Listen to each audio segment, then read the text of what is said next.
Hey guys, this is Gareth Chantler for CardRunners.com. We're picking up the action straight away from where we left off. So yeah, I think we just have a fold here with ace king of spades. See how this hand progresses. This player here is king jack, and this player here is a set of sixes. Oh, guess they don't have king jack. What do they call a raise and then fold that card? That seems crazy, like that they have 8-9 there.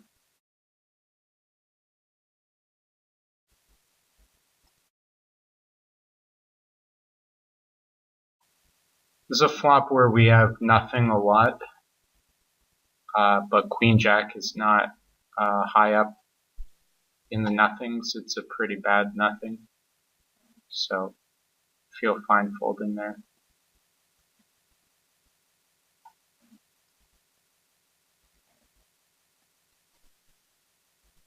Yeah, I don't know what they bet call king 7-6 fold a queen to a reasonably sized bet. Seems real bizarre. I guess we can't bet here, but I'm going to try anyways. Yeah, I mean, we can't bet river if they check, and then just we're going to win a lot, but not that time. I would just expect them to bet a straight on the turn a lot, and I'm not going to be able to call a bet if I check back. So that doesn't, like I'm not going to be able to call river bet if I check back turn. That doesn't make a turn bet good. Like that's not an argument in of itself to bet the turn. That's just like a reason that seeing the river isn't of value. So if that's true, then we could think, well, maybe we can squeeze out value now that we won't be able to get on the river, and we're not sacrificing more potentially good river situation. So yeah, I think that explanation should make sense.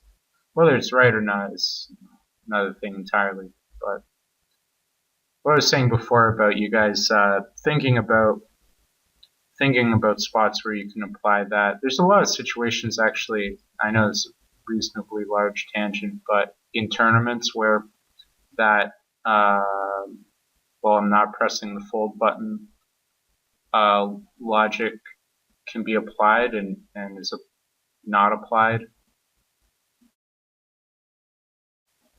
You know, basically when you're in a situation where you're like, well, I got the top of my range and this guy has something, some range that I'm sure includes the nuts, which is better than my hand, but I'm just like in the top 5% of my range, like how could I fold? Yeah, the thinking doesn't have to stop there. You actually could still benefit from further thinking, and that thinking like requires you to acknowledge the fact that how the rest of the money goes in matters.